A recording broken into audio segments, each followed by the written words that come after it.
Hey everybody, welcome back to my channel. My name is Kay, and today I have something a little new. So I've only been on here a couple months, so everything that I do is new for me. But I have decided to launch my TBR game early. I had planned on waiting until the beginning of the year and kind of doing like, fresh start and things like that, but I honestly just got a little impatient with it. This is something that I've been working on and planning since before I posted my first video. It's taken a lot of prep work ahead of time to get done. So from now on, hopefully, I will be choosing a portion of my monthly TBR based on tarot cards. So how it works is I will draw a tarot card, and I have set up meanings for each card that kind of translate to specific elements or types of books. And I spent a couple days on my Goodreads shelving each and every book that's on there, so it was like probably 200 because I did recently kind of clean out my TBR on Goodreads. I wiped out everything and kind of started over. But I took those 200 and some books and then I made an individual shelf for each Major Arcana tarot card and then started sorting books into those cards. Now I am ready to start using that and building a TBR each month off of that. I figured if I was going to do it early, October was the best month to do it because it is kind of spooky month, witchy month. So that's what I'm going to do. I will start out by explaining the meaning for each card as it applies to TBR selection. The tarot deck that I will be using is Tattoo Tarot, Ink and Intuition. I got this off of Amazon for probably less than $20. I'll link it down below so that if you want to get your own set. It's really pretty. The box has like gold embossing on it. All of the cards are done with like classic American tattoo styles, so they're like flash sheet style tattoos. Like I said, I'm going to just be using the Major Arcana. That's 21 cards. For now, that's all I can really handle. This is a full deck, so at some point I could go in later on and come up with meanings for other cards, maybe based off of like suit or something. But for now, I am just using the Major Arcana. Now, I came up with the meanings ahead of time before I bought my deck because I did do a lot of browsing and shopping. But this deck comes with a little book, and it tells you kind of the meanings and how to use the cards and things like that. And I did go in and, because at the back there's explanations for each of the Major Arcana, I did go in and tweak some of mine just because once I got in and started sorting books, I was having a hard time finding books to meet certain of the cards. So I decided to tweak things a little bit to make it a little more broad, or just make it easier to find books to add for those cards. So I want to go through these real quick. I am going to take pictures of the card fronts and blow them up on the screen so you can actually see the art, because the art is really pretty. I love these cards. But I'm just going to kind of go through quickly and explain what each card means as far as for books, and then I will get to the draws that I did for this month. So the first card is The Fool, and this one's pretty simple. It's either a debut book from an author or the first in the series. Next up is The Magician, and The Magician is epic fantasy, space opera, basically any books that have kind of a large, wide scope, kind of heroic type of stuff, anything like that is The Magician. Next up is High Priestess, and this one is mystery or conspiracy. So I do most of my sorting based off the summary, and so if there's anything in there about kind of a mysterious thing or a conspiracy going on, it goes into High Priestess. The next two are very simple. The Empress is a female main character, usually point of view. It's pretty easy to get that from the summary most of the time. And then the Emperor is a male main character. Like I said, pretty simple. Next up is the Hierophant. This, I've actually had a little bit of trouble finding books to put into it because apparently I don't read a whole lot of books that have school or like training settings. So obviously school settings pretty obvious, like Harry Potter, but for training I'm talking like Nevernight. From what I understand, the main character trains to be an assassin, so she goes somewhere and trains there. Or Red's sister goes to the convent and trains to be an assassin. So some sort of training facility. Next is The Lovers, pretty self-explanatory, any type of romantic plotline. This also includes like arranged marriages and things of that nature. So anything to do with love and sex. Next up is The Chariot, and this is one of the easiest ones to sort on Goodreads, and that's because it's for books 500 or more pages long. I can easily pull up the number of pages in the book and find all the ones that are lots of pages. Next is Justice. This one I need to look up. Let's see. Justice is next in a series. Obviously that's pretty simple too.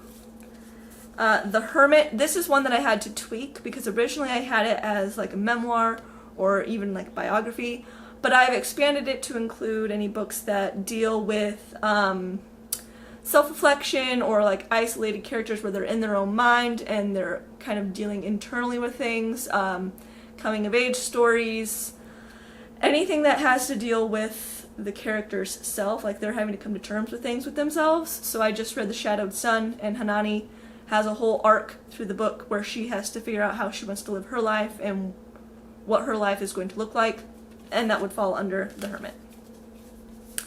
Then we have Wheel of Fortune, and this has to do with fate. So prophecies, chosen ones, anything that has to do with some sort of fate element is a Wheel of Fortune. And then there is Strength. Let me check this one. Yes, a highly trained or skilled character. So thieves, assassins, anyone, soldiers even. So anyone who's had a lot of training, who's really good in their field of profession. And then you have the Hanged Man. I don't know what this one is off the top of my head. Oh, a retelling. So this covers not only fairy tale retellings, but any type of retelling. Shakespeare. I would even go so far as to say like Naomi Novik's Temeraire series, because it's like a Napoleonic retelling. She's taken historical events and is kind of revamping them. I'm currently reading the Onyx Court series by Marie Brennan, and that is kind of a retelling of like England. So anything that has a retelling element to it. And then you have Death. Death is either the like last book in a series, so it's the end of the series, or a standalone where it's a self-contained story. You get the end of the overall story. That's what Death is for. Temperance, this is also a bit of a tricky one. It's like a genre bender. So I take that as a book that is combining elements and tropes from different genres. Outlander, I feel like, is kind of a perfect example of that, because you have romance, but you also have historical fiction, but then there are also elements of like sci-fi and fantasy as far as like the time travel and some of the healing stuff could be construed as almost magic. So there's a lot of different genres and tropes within those stories. So then it, to me, would fall under like a genre bender, and that is Temperance. And then you have The Devil, and for this, it's any stories that deal with like oppression, slavery, rebellion. Basically, you know, the big guys got you down and people are tired of it. You get elements of this obviously in like Red Rising, or even with the Stormlight Archives. So especially Way of Kings, Kaladin starts out as basically a slave and he wants to get out of those circumstances, obviously. That would qualify as The Devil. The Tower deals with books with calamities, dystopias, end of the world, Armageddon type of things. There's been some sort of large-scale catastrophic thing going on. Whether that's like a worldwide catastrophe or just within the like world of our characters. So, you know, it can still be small scale, but to them it's kind of the end of things for them. Goes for The Tower. The Star, this one, let me look it up. A hyped book. So this is very subjective. This is basically any book that I'm seeing hyped places, so Twitter, YouTube. If I'm seeing large scale like marketing pushes, so a good example would be Gideon the Ninth. I haven't seen it a ton on YouTube yet as far as like reviews and things, but I have seen the marketing for it everywhere. Every time I open up Facebook, there's Gideon the Ninth marketing, Instagram, Twitter, it's all over the place. That's a hyped book to me. Then you have the Moon, and the Moon is probably my favorite card. It is for like creepy, spooky, dark types of books. Anything that has any sort of, you know, dark element to it can fall under the Moon, and that's obviously death magic is one of my favorite things, so that definitely falls under the Moon, which is probably why it's one of my favorite cards. Then you have the Sun, and the Sun is a popular, just a popular book. This I would do if I'm seeing a lot of like rave reviews for books, it would go under this, but by and large the way I kind of calculate that out is I just go on Goodreads and I sort all the books by their average rating, and if it has an average rating of 4 or above, it goes under the Sun. Because that to me says it's pretty popular. If it's got an average rating that high, that tells me it's pretty popular. Judgment, this one is for like polarizing reads, and if I am seeing in videos that people are saying like, oh, this is like either a hate or love kind of book, there's not a whole lot of in between, then it would go here. But also as far as using Goodreads, I look at the rating breakdown, and if there are 11% or more 1 and 2 star ratings on a book, then I put it under the Judgment card. And then the last card is the World, and that deals with travel. So if there's a lot of travel in a book, if that seems to be one of the big elements, like Lord of the Rings, that's a quest novel. The whole thing is about traveling from the Shire to Mordor. If travel is mentioned as a heavy part of the book, then that's where it goes as far as cards. So that's a brief, probably too fast rundown of what each card means. Like I said, I sorted all my books on Goodreads so that I could quickly, pick books when I do my draws. And I also did set up limitations. Once I hit like 2,000 pages, that's where I stop. I do want to leave room for being able to do readathons, or being able to do like mood reading and just pick up kind of whatever. Or if I come across a book that sounds really interesting and I really, really want to read it, I want to leave myself some space to still be able to get in last minute books if I so desire. I don't want to restrict myself too much. I don't want to end up with these towering stacks of TBR because I said, I'm going to every time pick 8 cards, and then it comes down to like, okay, now I'm just going to have either I'm going to pick a bunch of short books, and then here I am sitting on all these long books that I just am putting off, and then that creates a problem, or I try to read too many and I get stressed out, and then it's no longer fun. If it's not fun, I'm not doing it. So this is an effort to keep things fun. I'm not going to have any sort of punishment if I don't finish the books that I draw for tarot. Then I don't finish them. I'm not going to get rid of books because I don't buy my books. I'm getting them from the library. They are already not mine. So I can't really do anything like that. I don't know what any other type of punishment would be. So I want to keep it fun. I want to keep it just something that's, something I can look forward to doing every month. This is a good way to maybe pick up a book that I haven't taken the time to really get to, that has maybe been sitting on my shelf for a while.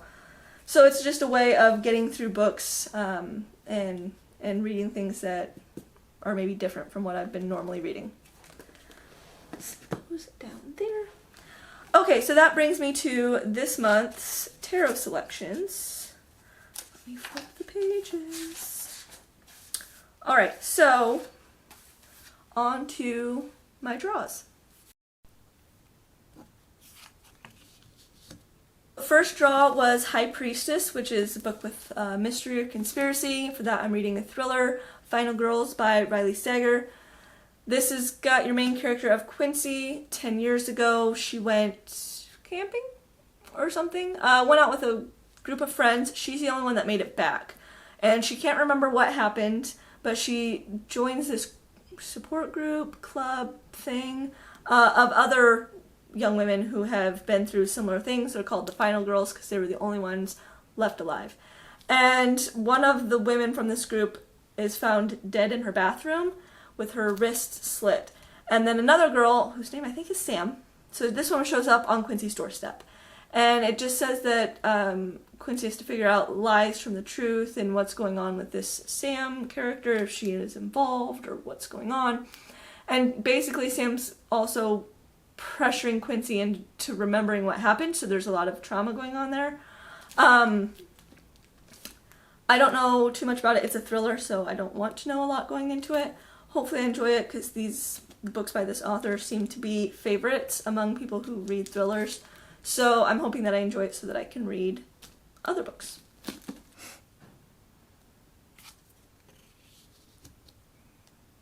Draw number 2 was the Hermit card, and for this I'm going to be reading Magic for Liars. So Hermit is for isolated introspection type story arcs, and our main character in this book, whose name I don't know, by the way, I also don't know who wrote this book because I don't have the actual book yet. But anyway, our main character seems to be isolated. She's estranged from her sister. I'm assuming she's some sort of like private investigator detective type because there's a murder at the university where her sister teaches, and she goes there to investigate and find out what happened. There's some sort of fantasy element, I believe, to this story. Not entirely sure. I was drawn in by the cover, if I'm being completely honest, so I don't know a whole lot about the book, which is also fine. So I can't tell you too much other than it happens in a university and she's investigating a murder.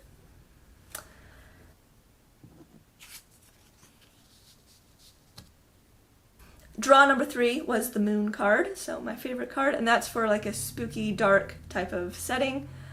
And for that I'm going to be reading Gideon the Ninth. I was supposed to have this book last week, and it was due on Thursday at the library. It's still not in. Right now, as I'm recording, it's Sunday. I don't have the book in my hands yet. I'm a little upset. They were supposed to put it on hold for me when it came in last month, and accidentally forgot and checked it out to someone else. So I've been waiting. This book I also don't know a whole lot about. There's been a ton of marketing. It just keeps being marketed as lesbian necromancers in space. I know that the main character of Gideon wants to leave wherever she's at. I think she was like maybe an orphan or something. Might be at some type of convent. I don't really actually know. But she doesn't want to be there. She wants to leave. In order to do so, though, she has to fight in this contest as this powerful woman's champion, more or less. And then if she wins, I think then she gets to leave. I don't know. I think there's, necromancy. That's really what I'm here for, is the necromancy, if we're being honest. So.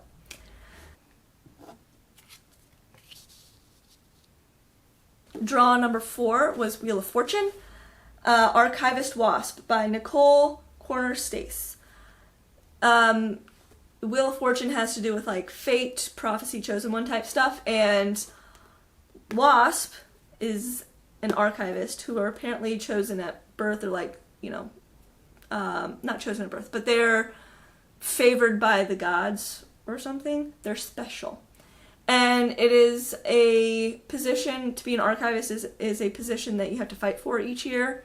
And she has successfully fought, I think this is the 3rd year. She goes to the underworld. She makes a deal with a ghost, because that's apparently what archivists do. They hunt ghosts. She makes a deal with a soldier, the ghost of a soldier, and she's going to go down to the underworld and try to find his friend or something. And in return, he's going to teach her about his world, which was, when he was alive, was before like the apocalypse or whatever happened. So he's going to teach her everything that he knows about his world before the terrible things happened. I believe there's some sort of conspiracy. It says they're chosen, they're special, or so they've been told for 400 years. So there is a question as to whether or not the archivists have actually been lied to this whole time. So that's interesting. Fairly short book. I'm looking forward to getting into it. I believe it's first in a series. That's always good.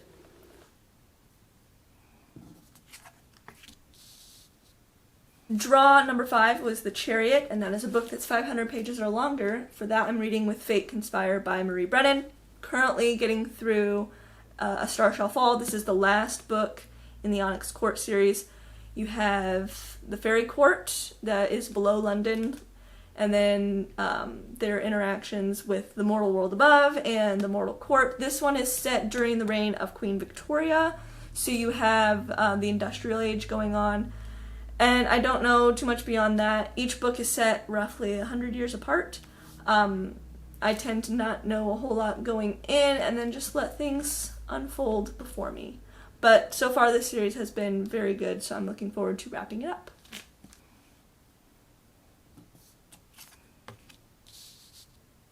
And then the last draw was The Fool, which is a debut or first in a series. For that, I'm reading The Black Tides in Heaven by Ji Yang.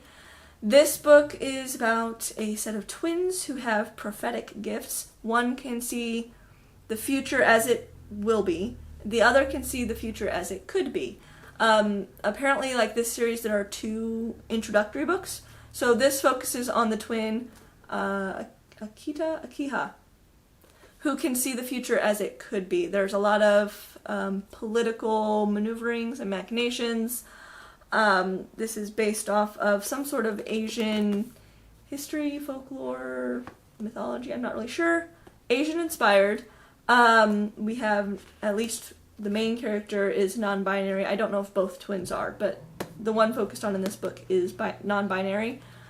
I don't know too much except that the main character is tired of dealing with their mother, who is apparently horrible, and is somehow powerful within this world. And so they leave and they go and join the rebellion, while also trying to maintain connections with their twin and not, become completely cut off from them. It's fairly short. I'll be reading this the first week. I'm doing a lot of traveling the first week of October, so while you're watching this, I've been traveling all week.